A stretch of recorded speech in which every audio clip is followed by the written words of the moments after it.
Bom dia. Estou tentando ver se eu consigo saber quem é que está online. Hoje a gente está fazendo por uma plataforma diferente, ó, já. E aí eu estou falando aqui no computador e estou com o meu celular aqui embaixo, que eu vou acompanhando para saber quem é que está entrando. Já estou vendo que a Cristiane Lobato e Magali Mota já deram boa tarde. Boa tarde. Eu vou esperar uns 30 segundinhos para o pessoal entrar e aí a gente já começa a tratar do tema de hoje. Vou ver se mais. E aproveitando, as dúvidas podem ser encaminhadas, que eu acho que o pessoal do Sindilós vai me encaminhar via esse aplicativo. Aqui a Elis também está online. A ideia é a gente fazer uma live, acredito que vai uns 30 minutinhos aqui, eu vou deixar um espaço para perguntas no final da nossa live. Wagner também, boa tarde.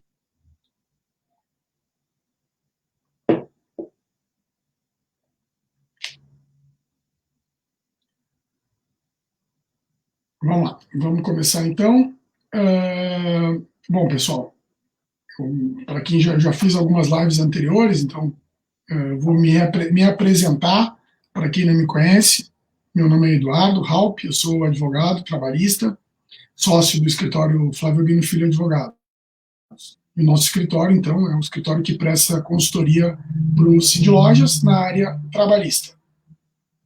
E hoje, além de advogado, também atuo como professor de trabalho, na pós-graduação e algumas vezes na graduação também. É claro que é difícil conciliar a atividade de professor com advogado, então, nos últimos tempos eu tenho sido cada vez mais só advogado e menos professor. Mas, enfim, hoje o nosso tema que nós vamos tratar é um tema bem específico, é a Lei 14.020. E a convenção coletiva, o aditivo à convenção coletiva que foi firmado pelo Cid Lojas mais recentemente. O que significa, o que é essa lei 14.020? Na verdade, a lei 14.020 ela é a conversão à medida provisória 936. Nós já tratamos aqui sobre. O Marcione Piva acabou de entrar. A MP 936, a gente já tratou ela aqui logo que foi editada, não sei se vocês se recordam, é aquela que trata especificamente sobre suspensão e redução de jornada.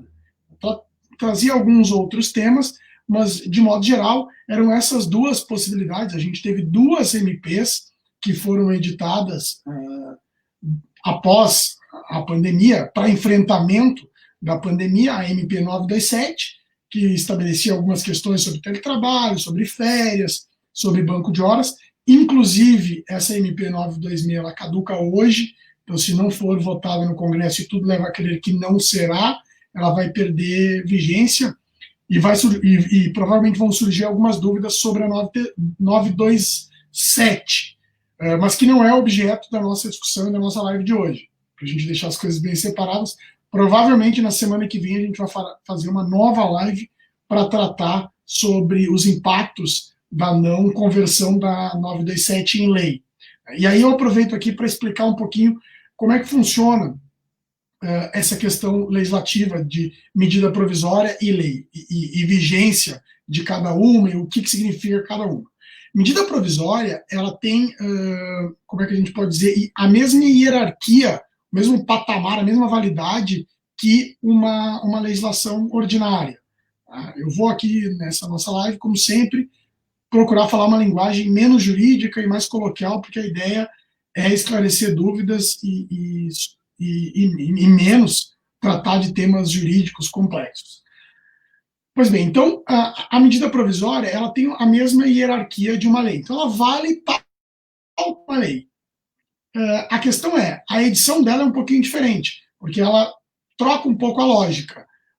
Normalmente, uma lei ordinária, ela nasce por um projeto de lei que tramita no Congresso e depois é, então, sancionada pelo presidente. A medida provisória, não. ela tem uma característica própria que basta o executivo, basta o presidente para a edição de uma medida provisória. Ela, como o próprio nome denota, ela é provisória e ela exige alguns requisitos, especialmente a questão da urgência. Então, o presidente edita uma medida provisória, ela passa a vigorar e automaticamente ela é encaminhada ao Congresso. E o Congresso, então, tem 3 opções. Ou ele não aprova a medida provisória, ou ele aprova nos mesmos termos da medida provisória, ou ele aprova com alterações, com as chamadas emendas ou modificações de texto.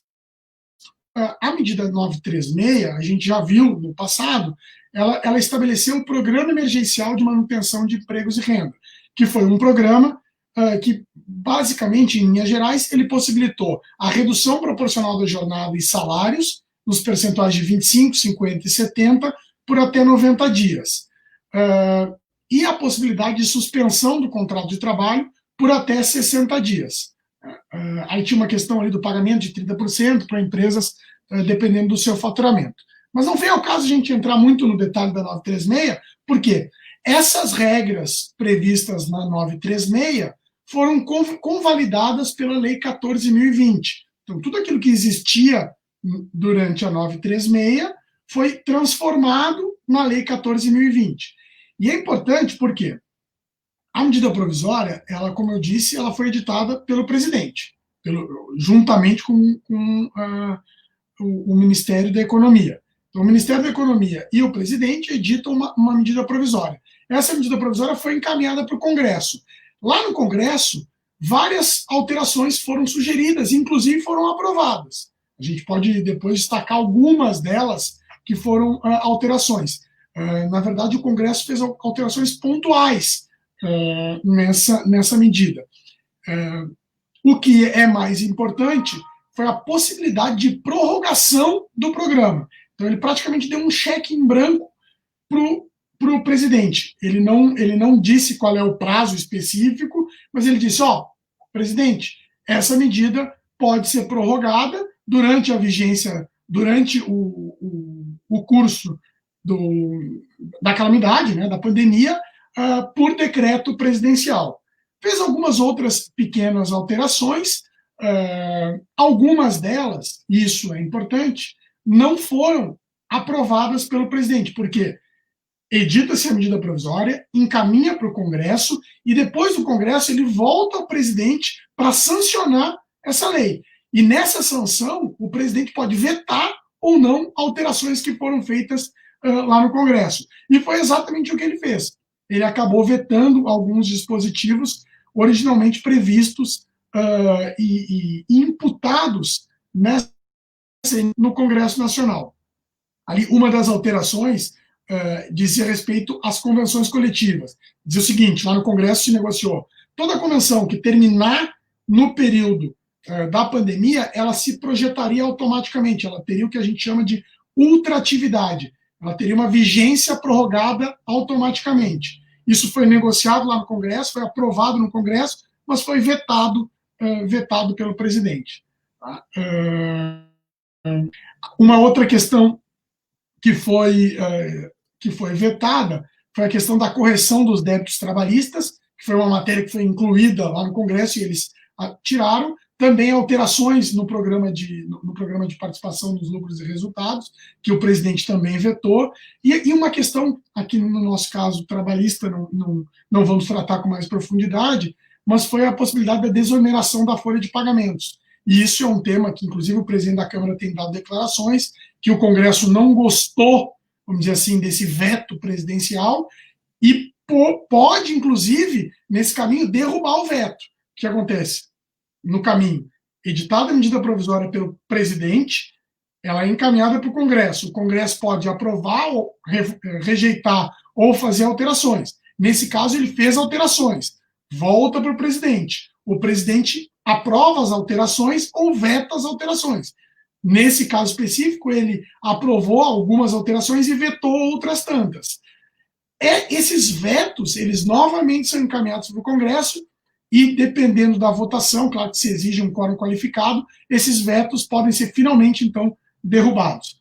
Mas, por hora, o que nos interessa, e é o objetivo da nossa live de hoje, são as alterações feitas no Congresso que não foram vetadas, ou seja, alterações que foram mantidas pelo presidente. Então, a primeira eu já falei, que é a possibilidade de prorrogação desse programa, né, esse benefício emergencial. Isso é importante, tá, porque a gente tem informações que, na primeira leva, durante a vigência da MP 936, o orçamento destinado originalmente pelo Ministério da Economia a esse programa, houve uma utilização de 50% dele. Então, de sorte que a gente, segundo essas informações, nós temos mais ainda 50% para dar esse fôlego para as empresas. Ele foi fundamental para a preservação dos empregos. Nós temos alguns dados que denotam que o nível do desemprego, a taxa ela não é maior em função das suspensões e reduções de jornadas que foram promovidas durante a vigência. E por isso se criou de muita expectativa. Meu telefone agora, durante as vésperas da edição dessa lei, não parava de tocar. E agora? Está acabando a minha suspensão, está acabando o prazo de redução, o que eu faço?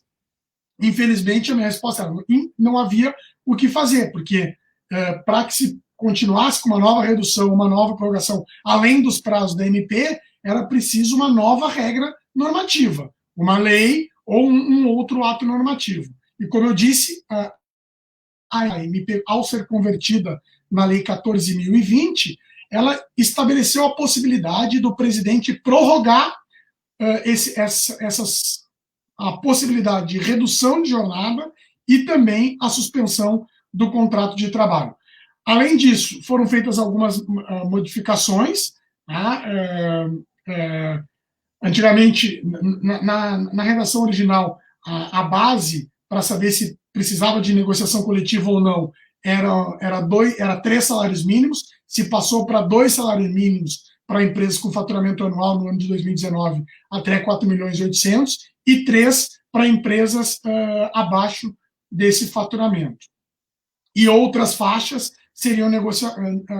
haveria de ter negociação coletiva. Para nós, especificamente do Sindlojas, essa questão é irrelevante, porque, como a gente vai falar depois, além da lei, a gente fez um aditivo à convenção coletiva. Então, hoje, a gente vai tratar com mais vagar essa possibilidade. Nós temos, para a nossa categoria, a possibilidade de redução em todas as faixas, 25, 50 e 70, para todos os níveis salariais, tá? Inclusive suspensão. Então, não tem essa limitação prevista, alterada pela Lei 14.020. Aqui, uma outra questão que ficou bem claro também é que a negociação, isso é uma dúvida recorrente, se a redução ela deveria ser em toda a empresa ou só parte. Né? E agora a lei deixou claro, ela pode ser setorial, departamental ou parcial. Ou seja, hipoteticamente, eu estou com uma redução em determinada área, mas na minha logística, pelo contrário, eu não tenho redução, eu tenho acréscimo, por conta do delivery, enfim, por algumas questões particulares. Então, eu não preciso reduzir jornada de todo mundo. Eu posso reduzir de um departamento e manter a jornada dos demais. Eu posso fazer a suspensão dos contratos de determinada área, determinado departamento, e não de outra área. Uma questão importante aqui também é que na MP havia uma dúvida se podia suspender os contratos de empregado aposentado. Por quê? Porque o empregado aposentado ele não faz jus ao benefício pago pelo Estado em complementação a essa redução. A lei deixou claro que sim, pode, mas ele não vai receber o benefício e, no caso dessa redução, ele vai ter que ser garantido a ele a percepção de um valor equivalente ao que ele faria jus pelo benefício dado pelo governo. Ou seja, o empregador vai ter que calcular o que ele faria jus pelo governo e vai arcar com esse custo. Vamos me perguntar, bom, mas e qual é a vantagem do empregador? É que, ao pagar essa ajuda de custo ela não tem natureza salarial, ela é absolutamente indenizatória. Então, isso acaba, além do valor que é um pouquinho menor do que o salário final, isso acaba podendo dar um fôlego. Como a gente sabe, os encargos representam algo em torno de 70% a 80% do salário. Um acréscimo que foi feito na Lei 14.020, mantido pelo presidente, foi a dispensa sem justa causa de empregados portadores de deficiência. Então, durante a calamidade pública, não é permitida a demissão desses empregados. E uma questão também bastante debatida, que ficou claro na lei que não é aplicável o artigo 486 da CLT durante a pandemia. O que significa? O que diz o 486? O 486 diz que quando uma empresa ela tem a sua operação paralisada por um ato estatal, o governo, quem paga a indenização decorrente da demissão dos empregados dessa empresa não é a empresa, e sim o próprio Estado que deu essa ordem de paralisação. Então se discutia, bom, com esses decretos que proíbem, e eu fui obrigado a demitir, a multa de 40% vai ser paga por mim ou pelo Estado? Se discutia isso, alguns advogados, inclusive, entendiam que era aplicável o 486. Em face dessa discussão, a Lei 14.020 deixou claro, não, o 486 não se aplica para essas situações durante a pandemia. Então, basicamente, foram essas as modificações, e é importante, né? Como eu disse, logo que editada a Lei 14.020, muita gente perguntou, bom, Eduardo, agora pode prorrogar, pode reduzir, posso continuar fazendo no prazo superior àquele inicialmente previsto na MP? Não, porque a lei ela não previu prazo, ela deu uma delegação ao governo, ao executivo, para que faça essa possibilidade de prorrogação durante o estado de calamidade, mediante decreto. Então, enquanto não havia o decreto, não tinha essa possibilidade. Acontece que 2 dias depois da edição da lei, o governo federal, então, finalmente editou o decreto, e o decreto, como já era noticiado, se permitiu a possibilidade de ampliar o programa por 120 dias. Ou seja, como a suspensão originalmente tinha um prazo de 90 dias, se permitiu a possibilidade de reduzir por mais 30. E como a suspensão originalmente eram 60 dias, se permitiu a possibilidade de acrescer mais 60.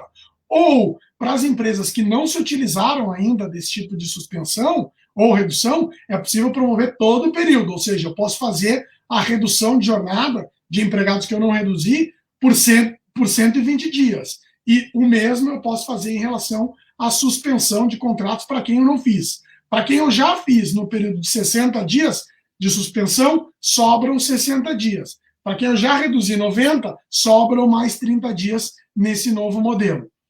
Em função disso, em função desse novo modelo previsto na legislação, na 14.020,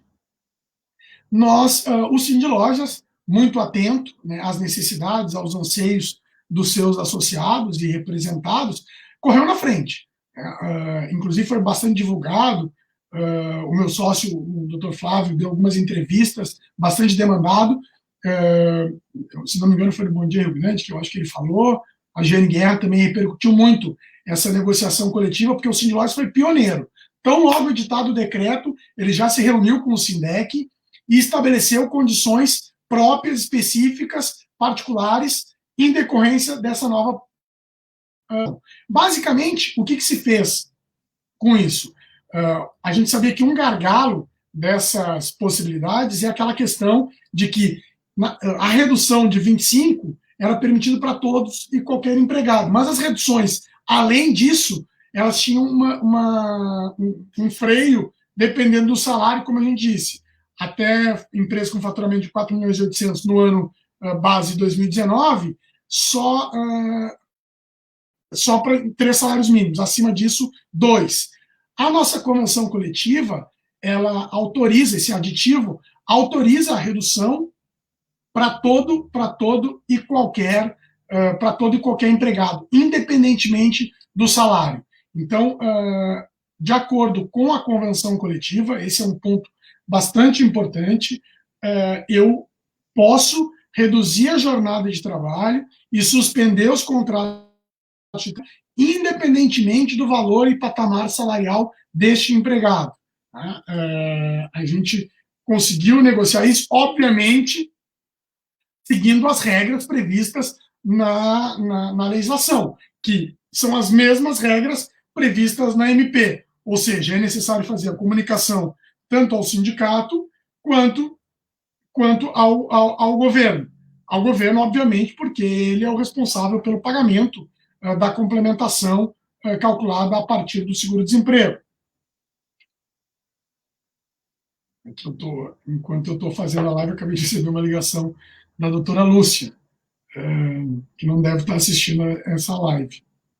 Ou talvez está querendo me atentar a algum ponto aqui na live. Mas, enfim, a cláusula, então, da convenção coletiva prevê essa possibilidade. Outro ponto importante, a convenção coletiva também repete essa questão da legislação sobre os empregados aposentados, então ela possibilita a suspensão e redução dos aposentados mediante a mesma condição prevista na legislação, ou seja, eu preciso garantir a este empregado a mesma remuneração que ele pudesse receber o benefício pago pelo governo.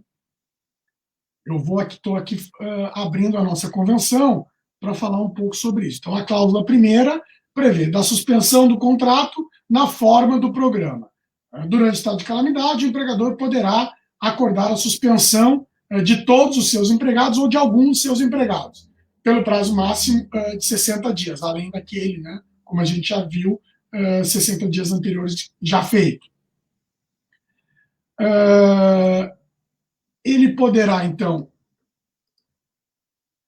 essa suspensão deverá ser comunicada por qualquer meio, né? Então pode ser por WhatsApp, isso já estava previsto naquele contrato original, e ela pode ser, isso é um ponto também importante, como a gente tem agora nessas bandeiras, esse vai e vem, abre e fecha, é possível tu dar a suspensão e dar a suspensão, cancelar a suspensão. Né?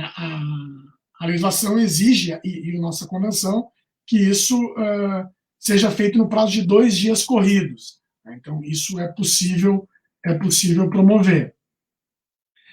Um ponto importante previsto na lei, que a convenção também, obviamente, ela assegura, não tem o que fazer, porque é uma garantia prevista na lei.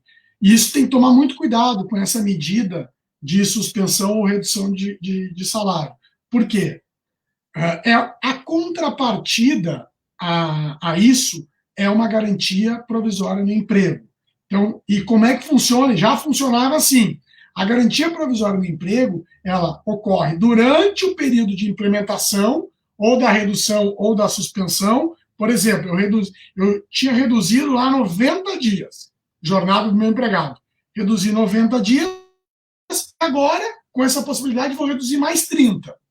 Vou usar os 120 dias. Bom, o meu empregado ele não poderia ter sido demitido naqueles 90 dias e não poderá nesses 30 que se acrescem agora. E não poderá mais, depois de findo esse programa de redução, durante os próximos 120 dias. Ou seja, desde o início, esse empregado vai ter uma garantia provisória de emprego de 240 dias. Né? A eventual demissão desse empregado implica no pagamento de salários como se ele estivesse trabalhando. E está previsto isso na convenção coletiva.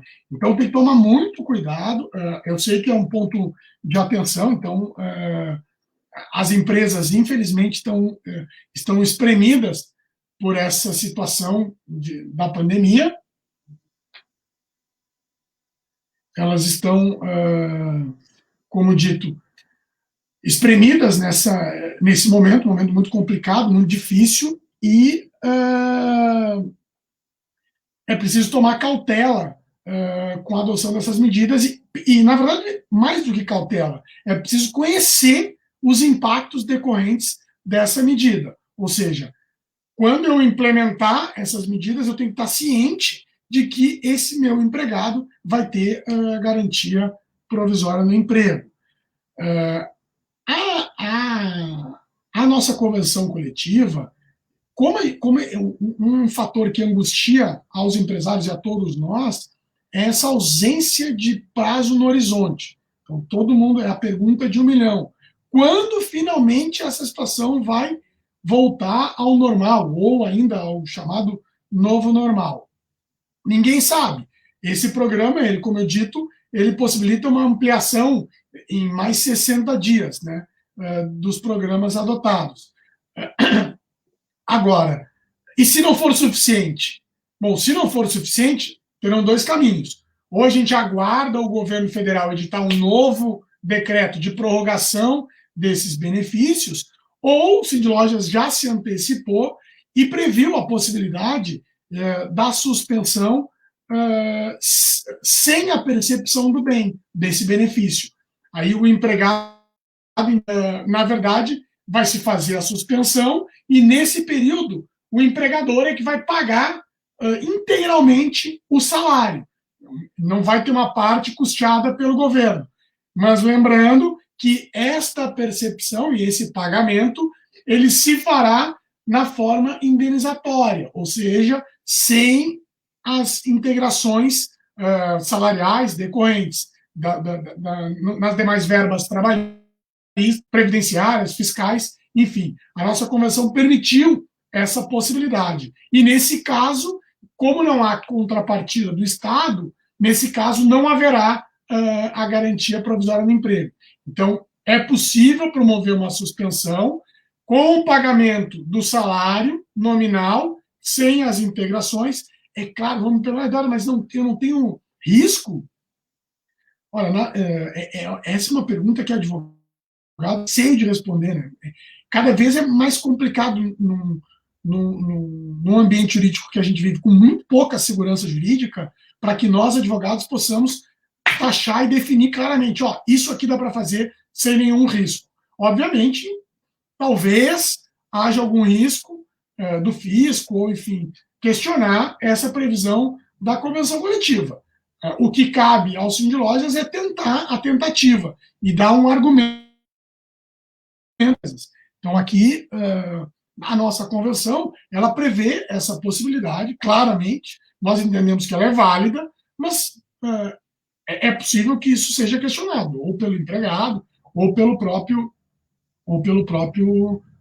Estado, que deixa de arrecadar, na medida em que tu está pagando uma ajuda de custo de natureza indenizatória. E claro, lembrando, né, essa redução, o ideal é que se promova, né, com o consentimento, ainda que tenha a convenção coletiva, que se promova com o consentimento dos empregados.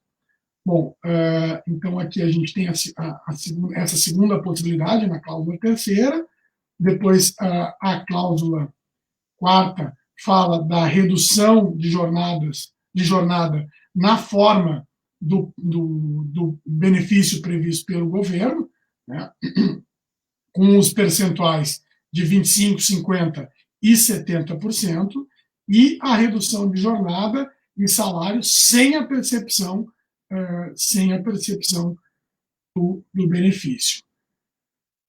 Um ponto, uma novidade muito interessante que foi promovida nessa última negociação foi a possibilidade do diferimento do pagamento de salários. O que significa isso? As empresas, elas poderão, então, diferir o pagamento, postergar o pagamento, né, de 30% do salário dos seus empregados durante todo o período dos meses do segundo semestre de 2020, desde que é uma condição de que nesse mês que ela posterga o pagamento de 30%, pelo menos em uma das semanas do mês tenha sido declarada a bandeira vermelha ou preta no município da região metropolitana. Ou seja, vamos supor, mês que vem, uma semana de bandeira vermelha ou preta. Nesse caso, o empregador pode, então, diferir ou postergar o pagamento de 30% do salário do seu empregado para 2021. Para 2021. Para janeiro, vai se iniciar em janeiro de 2021.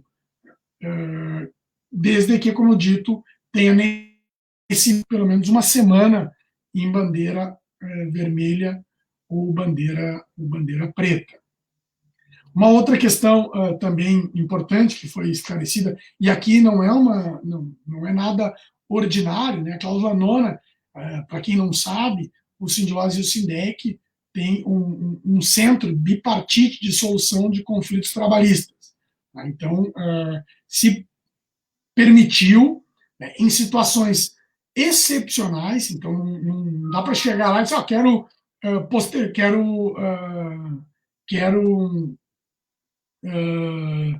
parcelar o pagamento das rescisórias sem nenhuma justificativa. Se a empresa comprovadamente estiver numa situação econômica difícil, comprovada perante o próprio centro, e é importante que isso vai ter que ser reconhecido pelos dois sindicatos, então não só pelo Sindloz, Sindicato Patronal, mas também pelo Sindec, é possível levar essa demanda ao centro bipartite e, claro, de novo, reforçando, em situações excepcionais, é possível que se aprove o parcelamento dessas rescisórias. E uma última cláusula aqui bastante interessante que foi incluída, porque se permitiu, muito se discutiu isso, a possibilidade de recontratação dos empregados. Agora com esse, de novo, né, problema do fecha, abre, fecha. Nunca se proibiu ninguém de recontratar empregados. Então, eu posso demitir um empregado hoje, daqui a 2 meses eu posso recontratar esse empregado. Não há uma proibição legal a isso. O que existe é uma discussão sobre a unicidade contratual, ou seja, eu recontrato, e é o que diz a jurisprudência, né? Se eu recontrato esse empregado num período inferior a 6 meses, prevalece o entendimento de que é o mesmo contrato. Então, eu não posso estabelecer regras novas diferentes daquelas previstas naquele contrato que foi extinto. Havia uma normativa do governo que falava em 3 meses. A nossa convenção coletiva deixa claro que durante o estado, isso, por que existia isso? É uma mera presunção, né? Vou tentar ser um pouco mais claro nessa explicação. O que acontece?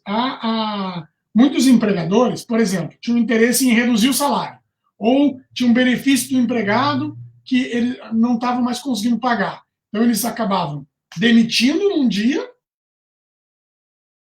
o contrato, paga as rescisórias, depois de uma semana recontrata. E aí recontrata sem aquele benefício.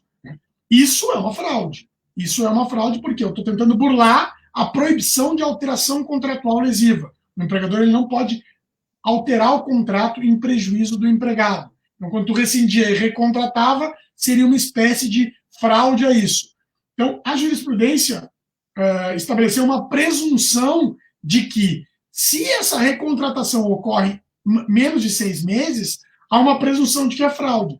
Mas como o nome diz, presunção. Presunção é algo que admite prova em contrário. Então, eu posso demonstrar que houve a necessidade de uma recontratação em período inferior a isso, e que isso não tinha como objetivo burlar ou fraudar os direitos trabalhistas. Fazendo essa prova, não há nenhum tipo de proibição e não seria reconhecido esse contrato único.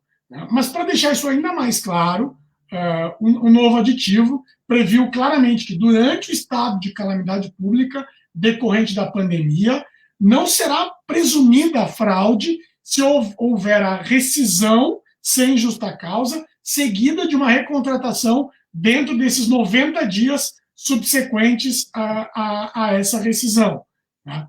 Desde que mantidos os mesmos termos do contrato rescindidos.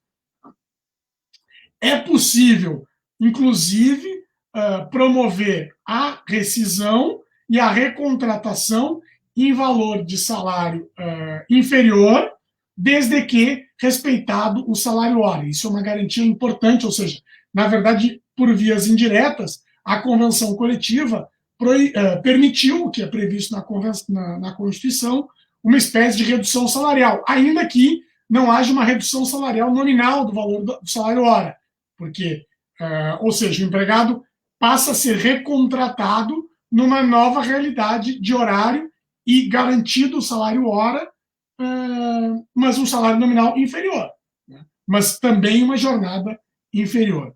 Então, basicamente, são essas as modificações promovidas pela legislação e pela nossa convenção coletiva. Eu vou agora ver aqui no Cindy Lojas e no nosso Face para ver se eu tentei ser mais objetivo possível. Vamos ver se tem algumas dúvidas aqui. Marcione, Thaís, Maria Fernanda, lá de Florianópolis.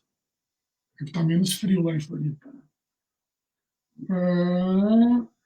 A Tayane pergunta aqui: com o cancelamento de contrato, o trabalhador tem instabilidade no retorno do trabalho? Na verdade, o que ela deve estar... Estou imaginando se não existe propriamente um cancelamento, né? Eu promovo uma negociação com aquele empregado, hipoteticamente, por um período. E se eu antecipo, eu estou imaginando que seja isso. Eu promovi lá uma redução agora por 30 dias. Né? Já fiz as anteriores, promovi uma por mais 30 dias. Ou fiz uma nova agora, ele não teve redução, e eu fiz uma nova por 30 dias. Chegou no 15º dia, eu cancelei essa redução, pedi um retorno antecipado às condições normais. Esse empregado, ele tinha garantia de emprego durante a vigência da e pelo período durante ela vigorou. Ou seja, se foi 15 dias, por mais 15 dias, e não por aquele previsto originalmente. Aqui o Marcos está perguntando, como está a situação no Pronamp? Não está chegando os bancos, diz que não tem recursos para atender clientes novos. Olha, Marcos, eu atuo na parte trabalhista, então essa questão não envolve diretamente a minha área de atuação. Vamos ver aqui.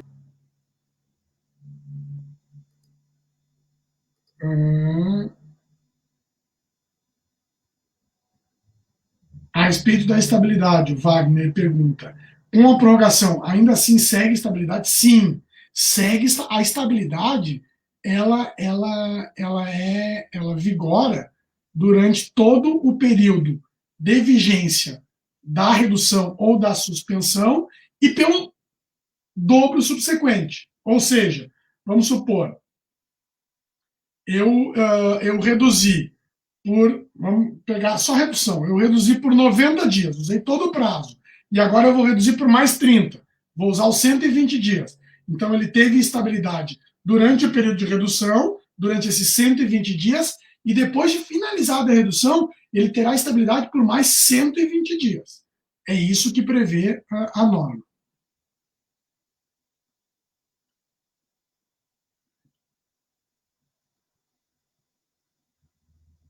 O Rodrigo só perguntou, eu não entendi aqui, só botou 2 pontinhos, não perguntou, não entendi qual é a dúvida dele. A Lena, então agora a empresa pode encerrar o contrato de 48 horas e recontratá-lo em um contrato de 22. A gente tem que tomar muito cuidado com essa situação. De fato, o que está previsto na convenção coletiva é isso, as empresas relacionadas no anexo 2, né, aquelas que celebrarem um acordo coletivo de trabalho com a participação do sindicato empresarial, elas poderão, nos casos de recontratação realizada após o período de 30 dias, contado da data em que formalmente a rescisão se operou, ajustar com o empregado recontratado jornada de trabalho inferior à do contrato anterior, desde que respeitado o salário hora rescindido. Então, respondendo a tua pergunta, é possível, desde que nos termos da cláusula prevista, ou seja, que seja celebrado o acordo coletivo.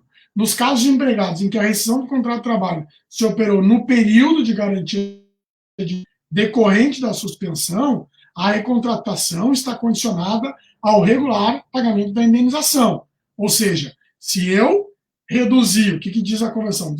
Repete o que está na lei. Se eu demitir no período da garantia de emprego, eu só posso recontratar nesse novo formato, se eu pagar a indenização prevista em lei.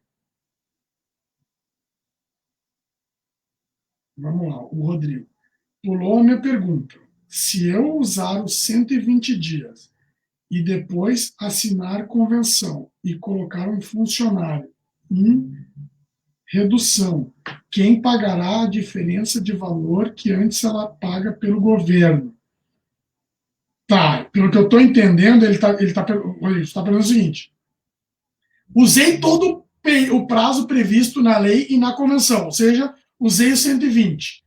E agora, o governo não prorrogou. É uma pergunta, está pensando no futuro já. O governo não prorrogou de novo, que é uma possibilidade, o governo pode prorrogar. Né? Como dito, a lei agora ela deu esse cheque em branco, o governo pode prorrogar, isso facilita, não vai precisar editar uma nova medida provisória, pode editar por decreto. Claro que ele vai verificar se tem caixa, né? Então vai ser sempre uma análise econômica. Quem vai pagar essa diferença? O empregador. O empregador vai ter que pagar toda a parte, inclusive a parte que antes era paga pelo governo. Essa parte, como dito, com natureza não salarial.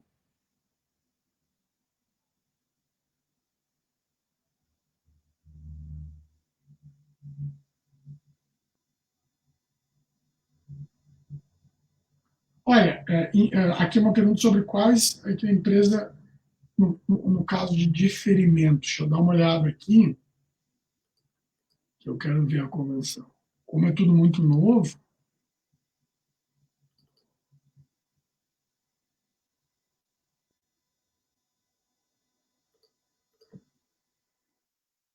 está na cláusula suspensão.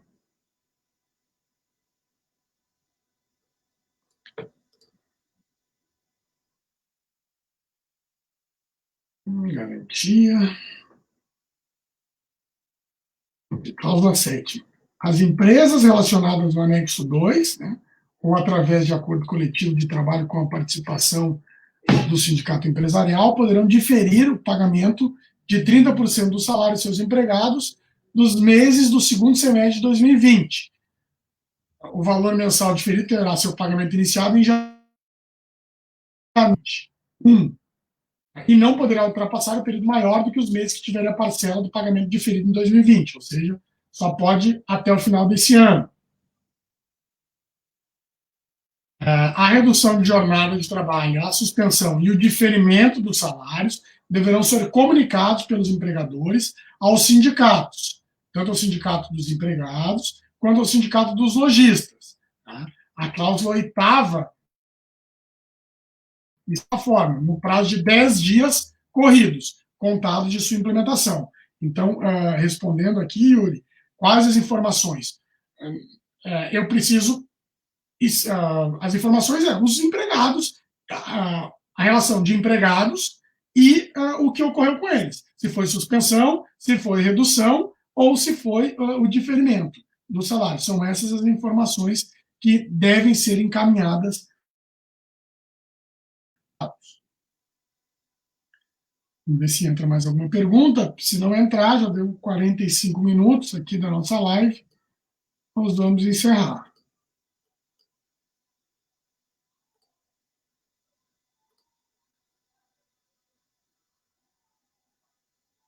Bom, então, pessoal, eram essas as dúvidas encaminhadas. Eu sempre deixo registrado que o nosso escritório está à disposição.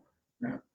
Nós temos um plantão jurídico que esclarece questionamentos. Podem ser encaminhados também depois. Essa live provavelmente vai ficar disponível no nosso Facebook, então é possível encaminhar perguntas para via Facebook ou via telefone, e a gente, então, eu tentei ser o mais objetivo e claro.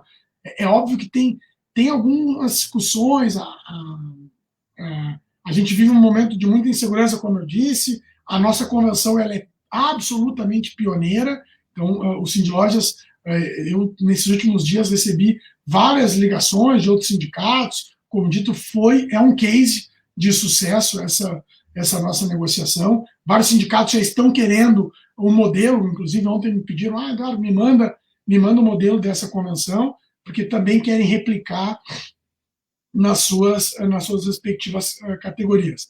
Então, deixando claro, nós do Sindlojas estamos à inteira disposição e prestando aquele serviço que é sempre prestado ao nosso associado. Serviço de assessoria jurídica, serviço de negociação coletiva. O Sindlojas é notoriamente reconhecido como um sindicato forte e representativo dos interesses dos lojistas. Então, é um momento difícil, especialmente para nós do comércio, uma situação bastante complicada, mas eu não tenho dúvida de que, se todo mundo fizer a sua parte, empregadores, o governo fazendo a sua parte na prorrogação, a gente viu que o programa, no formato original, ele efetivamente atingiu o objetivo de preservação dos empregos, e nós esperamos que se preservem negócios, se preservem empregos, para que a economia, no ano, provavelmente em 2021, ela possa voltar aos patamares pré-pandemia. Então, eu agradeço aqui a participação, os questionamentos que foram relevantes para esgotar e esclarecer ainda mais o tema, e para quem puder, né, continuar com aquela orientação de ficar em casa, se bem que agora a gente está cada vez mais se permitindo, né, cada vez mais flexível. Então, fique em casa quem quiser, e quem puder sair, saia, mas saia com com as recomendações de saúde observadas. Muito obrigado a todos e até a próxima.